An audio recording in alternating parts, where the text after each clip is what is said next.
Some of Liz Truss's supporters are concerned that the approval of funding for a new nuclear power station, which will cost several billion pounds, was given by Boris Johnson. This has caused some of these supporters to be concerned that it may restrict the economic agenda that Liz Truss wants to pursue. Whitehall sources have confirmed that both the Prime Minister and Chancellor Nadhim Zahawi have given their approval to finance the construction of the Sizewell C nuclear reactor in Suffolk. This information was gleaned from the Whitehall sources. This agreement was required in order to receive approval for the loan. Private funding will be sought for the project, the cost of which is anticipated to range between 20 and 30 billion pounds. After that, the government will make a final choice on state spending sometime in the early part of the year that follows, at which point it is predicted that it will spend up to 6 billion pounds to buy a 20% stake in the facility. Business Secretary Kwasi Kwarteng, who is considered a front-runner to fill the role of Chancellor if Ms. Truss emerges victorious in the competition for the leadership of the Conservative Party, is reported massively on board with the plan. If Ms. Truss emerges victorious in the competition for the leadership of the Conservative Party, she will become the new leader of the Conservative Party.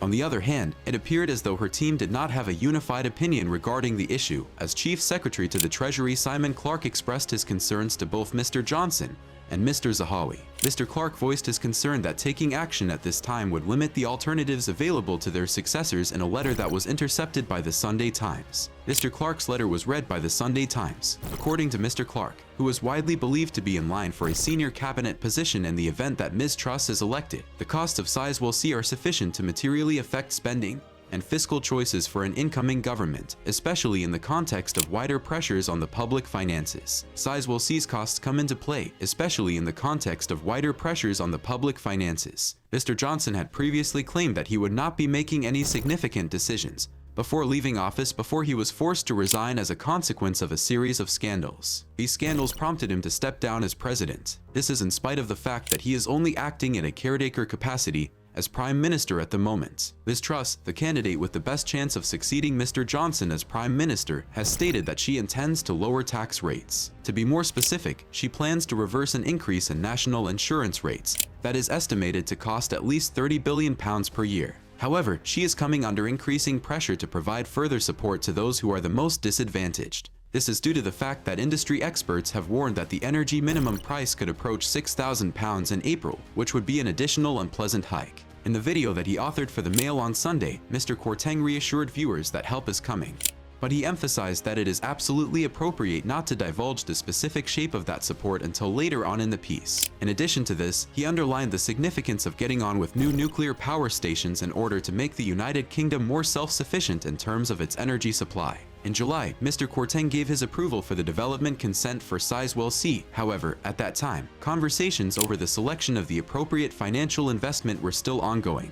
The current Prime Minister of the United Kingdom, Boris Johnson, made the announcement that his country will invest £700 million in the planned nuclear plant that will be located at Sizewell C. This will be Johnson's final major policy move before he steps down from his position next week. While Johnson was delivering his speech at Sizewell in the county of Suffolk, which is situated in eastern England, he made the following statement: "Go nuclear and go gigantic. Go with Sizewell C." He said that we will get it across the line because it will be utter stupidity not to, which translates to we will get it across the line because we will succeed. The United Kingdom is working toward being more energy independent in the aftermath of a jump in oil and gas prices caused by the situation in Ukraine. This investment in nuclear power comes at a time when the United Kingdom is moving toward becoming more energy independent. As a direct consequence of this, millions of homes in the United States are expected to experience fuel poverty this winter, and the government is also making efforts to achieve its goal of reaching net zero emissions by the year 2050. The United Kingdom must continue its efforts to lure private investors to participate in the Sizewell C project. France's Electricité de France has indicated that the facility might cost up to 20% less than the cost of its Hinkley Point C reactor in Britain, which is currently budgeted at £25–26 billion.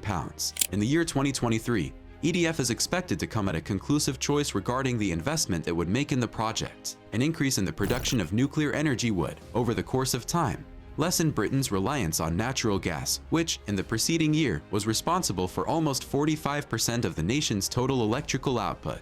This would be accomplished by decreasing Britain's reliance on fossil fuels, which would be accomplished by increasing the production of nuclear energy. An injection of state funding had been promised for Sizewell, and it would come out of the £1.7 billion that the government had promised the previous year to assist with the launch of a brand new large-scale nuclear plant. This promise had been made for the purpose of assisting with the launch of a brand new nuclear plant. Despite this, it won't be until a good number of years before the facility can start producing anything. The building of the nuclear plant at Hinkley Point C has been beset by a series of persistent obstacles and has seen cost overruns totaling billions of pounds. Construction on the Hinkley project is not expected to begin until the year 2027, which is 10 years later than what was previously envisaged. According to EDF, it would be to everyone's advantage if the Hinkley C project and the Sizewell C project were a close replica of each other. At this time, the Chinese corporation CGN holds a development stake in the project equal to 20% of the total equity. Concerns have been made by a few members of parliament in the United Kingdom regarding China's involvement in the nuclear business in that country. As a response to this, the British government has given its approval to a funding model that is regulated to be asset-based, with the intention of luring a greater diversity of investors to support the project. The regulated asset-based model suggests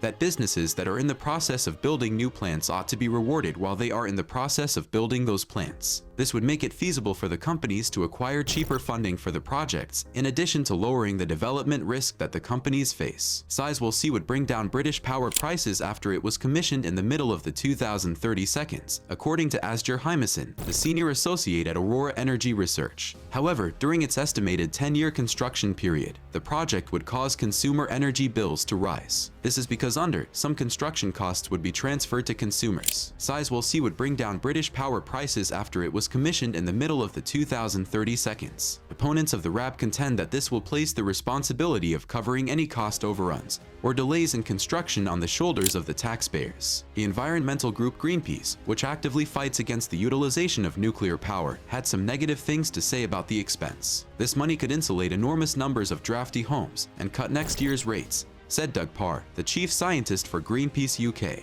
However, instead of doing so, it is being poured into the slow-burning financial bonfire that is EDF, which will increase our bills for decades to come.